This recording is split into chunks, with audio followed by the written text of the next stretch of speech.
Assalamualaikum warahmatullahi wabarakatuh. Dan selamat datang di podcast kami dari kelompok 2 pada mata kuliah hadis tematik dengan dosen Bapak Haji Muhammad Iqbal Abdul Muin, LCMA. Saya Nadila Sipa Nasution. Nah, di podcast kali ini kita akan membahas tentang etika dakwah dalam pembelajaran hadis. Bersama saya ada seorang narasumber yang akan memberikan wawasan tentang topik ini. Mari kita sambut Rahmat Mubarak Siregar. Assalamualaikum Rahmat Mubarak Siregar, bagaimana kabar Ustadz hari ini? Waalaikumsalam warahmatullahi wabarakatuh. Alhamdulillah saya baik, terima kasih atas undangan ini. Saya senang bisa berbicara tentang etika dakwah dalam pembelajaran hadis dengan Anda dan pemirsa sekalian. Kami juga sangat senang Ustadz bisa bergabung di acara yang bermanfaat ini. Dan Ustadz Rahmat kali ini akan banyak membahas tentang etika berdakwah dalam pembelajaran hadis. Sekarang mari kita bahas lebih lanjut tentang topik ini. Kita akan membahas tentang makna hadis tematik. Hadis tematik adalah hadis-hadis yang memiliki tema atau topik tertentu. Kita akan mempelajari lebih dalam tentang bagaimana memahami hadis tematik dan bagaimana relevansinya dalam kehidupan kita sehari-hari. Baik, dalam hal ini bagaimana tanggapan Ustadz sendiri? Baik, terima kasih kepada pembawa acara yang luar biasa. Di sini saya akan membahas lebih dalam mengenai tentang hadis tematik ini. Hadis tematik merupakan kumpulan hadis yang membahas suatu tema atau topik tertentu, misalnya tentang ibadah, akhlak, atau hubungan sosial.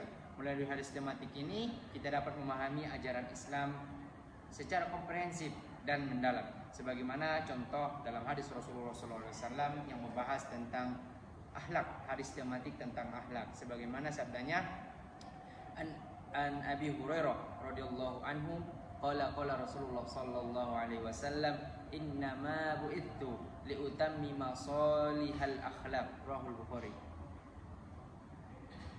Artinya dari Abu Hurairah radhiyallahu anhu berkata, Rasulullah sallallahu alaihi wasallam bersabda, sesungguhnya aku diutus untuk menyempurnakan akhlak yang saleh.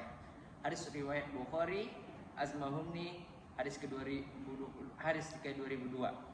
Dalam kehidupan sehari-hari ini, hadis tematik dapat menjadi pedoman bagi hidup manusia dalam menjalani kehidupan. Dengan memahami dan meresapi isi dari hadis tematik ini, kita dapat mengambil hikmah dan mempraktikkan ajaran Islam dalam setiap aspek kehidupan.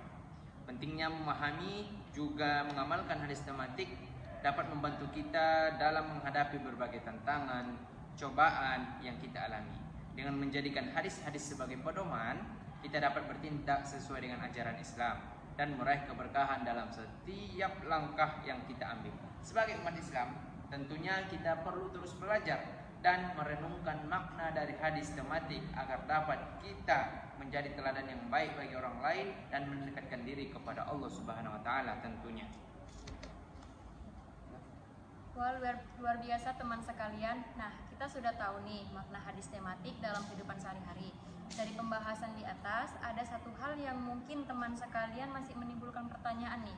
Jadi Ustadz, bagaimana kita bisa mengaplikasikan hadis tematik dalam kehidupan sehari-hari kita? Baik, terima kasih. Nah, di sini saya akan membahas sedikit nih bagaimana kita bisa mengaplikasikan hadis tematik ini dalam kehidupan sehari-hari. Yaitu ada beberapa langkah. Yang pertama diantaranya, 1.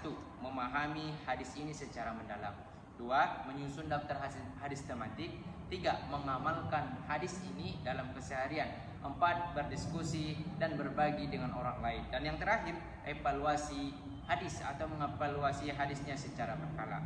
Dengan mengikuti langkah di atas, kita dapat lebih mudah mengaplikasikan hadis tematik dalam kehidupan sehari-hari kita dan meraih keberkahan serta keselamatan dari Allah Subhanahu wa taala tentunya juga. Wah, sangat bermakna sekali ya Ustadz. Nah Ustadz, mungkin untuk mencapai langkah-langkah kita perlu memanajemen nih, khususnya ya manajemen dakwah Ustadz. Bagaimana kita memanage suatu dakwah dengan kaitan hadis tematik ini Ustadz? Mungkin juga bisa disertakan hadisnya agar lebih meyakini buat teman-teman. Baik, terima kasih kepada Nila, izin saya menjawab. Tentu berikut adalah salah satu hadis yang dapat dijadikan dasar dalam menjalankan dakwah dengan manajemen. Rasulullah Shallallahu Alaihi Wasallam bersabda, sebaik-baik orang di antara kalian adalah orang yang mempelajari Al-Quran dan mengajarkannya. Hadis riwayat Bukhari. Hadis tersebut menekankan kepada kita akan pentingnya belajar Al-Quran serta mengajarkannya kepada orang lain. Dalam konteks dakwah, kita dapat mengaitkan hadis ini dengan prinsip-prinsip manajemen. Yang pertama, perencanaan yang matang. Sebagaimana kita perlu bersungguh-sungguh dalam mempelajari Al-Quran, kita juga perlu merencanakan dakwah dengan matang. Karena agar pesan yang kita sampaikan itu tersampaikan dengan secara jelas dan juga lancar. Yang kedua, pelaksanaan yang konsisten. Ketika kita belajar Al-Quran, kita perlu konsisten agar dapat menguasainya, agar dapat memahami Al-Quran tersebut. Begitu juga dalam dakwah, konsistensi dalam menyampaikan pesan-pesan kebaikan akan lebih efektif dalam mempengaruhi orang lain. Yang ketiga, evaluasi dan juga perbaikan. Seperti dalam mempelajari Al-Quran yang memerlukan evaluasi dan perbaikan, dalam dakwah juga begitu. Kita harus terus mengevaluasi dampak dari setiap kegiatan dakwah dan melakukan perbaikan jika perlu diperbaiki. Dengan menerapkan nilai-nilai manajemen yang terkandung dalam hadis tersebut, kita dapat lebih efisien dan lebih efektif dalam menjalankan dakwah dengan tujuan menyampaikan pesan Islam ini kepada masyarakat keseluruhan dan secara berkesinambungan atau terus-menerus. Mengajarkan Al-Quran ini tidak hanya tentang memberikan pengetahuan, tetapi juga merupakan salah satu bentuk dakwah. Dan yang ketiga, role model. Dengan memahami dan mengajarkan Al-Quran. Wah, sangat inspirasi sekali. Bagaimana nih Ustadz menganalisis hadis tersebut dan bagaimana hubungan dengan dakwah itu sendiri? Dalam konteks dakwah, hadis tematik yang relevan adalah hadis yang diriwayatkan oleh Abu Hurairah.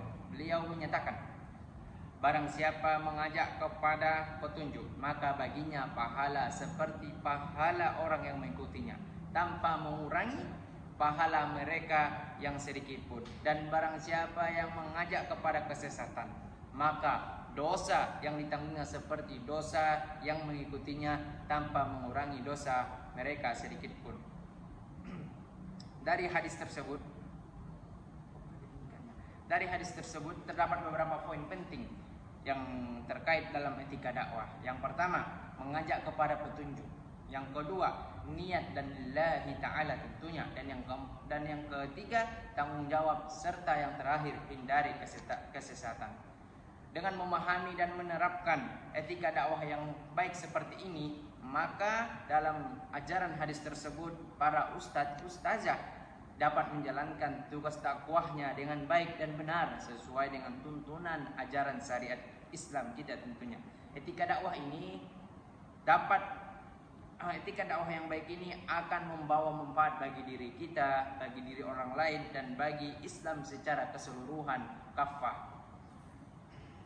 Terima kasih sekali lagi kepada Ustadz Rahmat atas waktunya dan pengetahuannya hari ini, dan kepada pendengar setia kami, terima kasih atas pendengarannya. Semoga bermanfaat dalam kehidupan sehari-hari kita, dan dianjurkan kita semua mampu memanajemen suatu tindakan yang akan dicapai seperti berdakwah, dan harus mampu mengetahui langkah-langkah dalam beretika saat berdakwah. Mungkin kita sudahi podcast hari ini.